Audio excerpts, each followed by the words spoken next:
After New Year's, my wife had her assistant Marcus Smith throw the company party. At the event, Marcus handed out bonuses to everyone except me. I was about to go up there and ask what the hell was going on when he called me out in front of everybody. "Quinn Foster, you haven't done jack for this company. How do you still have the balls to stand here begging?" I smiled at him, ripped off my employee badge, and stomped on it. As I headed for the door, Marcus yelled after me, "You can leave, but that company shirt stays here. Take it off right now." I stopped dead. Did this guy seriously not know I owned the damn company? Everyone was staring at me. I called her a few times before she finally picked up. Then I heard Vivian Caldwell's annoyed voice. "Quinn, what's your problem now? This meeting is huge for the company. Can't you wait till I get back?" I looked over at Marcus and said, "No." Next thing I know, Vivian's cursing me out over the phone. "Yes, I told Marcus to fire you. Happy now?" I waited a second before asking, "Why?" Vivian laughed the mean kind and said, "Why? I'm the chairman of Caldwell Group. Do I need a reason to fire someone? You've been sales manager for 3 years without selling a damn thing, and you're asking me why." By the end, even though I turned the volume way down, everyone in the room could hear her. "Quinn, listen up. Caldwell Group doesn't carry dead weight." Then she hung up on me. The room went silent. "You all heard that, right? Even Vivian called Quinn dead weight. Why keep him around?" Marcus stood up there looking smug. "I'd pack your stuff and go home if I were you." Then he smiled at me. "If you're gonna mooch off someone, at least be good at it. Don't you think, Mr. Foster?" I stared at him and let out a cold laugh. "So what you're saying is the company doesn't need me at all?" Marcus's face lit up. He thought I'd just walked into his trap. "Well, duh. During work, you're either on your phone or playing games. You don't know anything about the business. If you weren't married to Vivian, you'd have been gone ages ago. Keeping dead weight like you around is just wasting money." I held up my finger and shook it. "Nope. I think everything you said was right, except for one thing." Marcus looked surprised that I sounded so confident. "What don't you agree with? You don't seriously think Caldwell Group can survive without you, do you?" I smiled and nodded. "You're exactly right. If I leave, Caldwell Group goes down." Immediately. As soon as I said that, the quiet room exploded. "Oh my god, this guy's delusional. Caldwell is a publicly traded company, top 500 nationwide. How's it gonna collapse because of one little manager?" Right.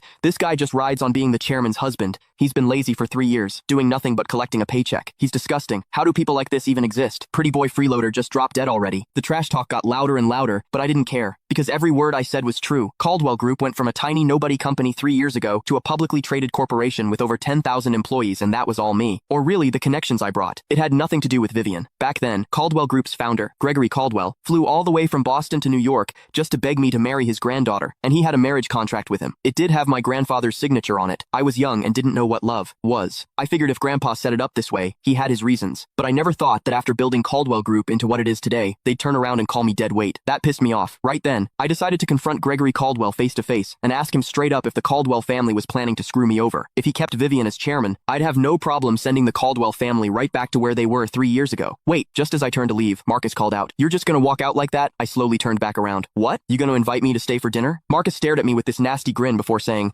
"Before you go, you need to leave company property behind." I narrowed my eyes at him. "I already gave you my badge. What else is there?" Marcus laughed, then raised the mic. "Take off that company uniform you're wearing. Click the link in my bio to get the full story for free."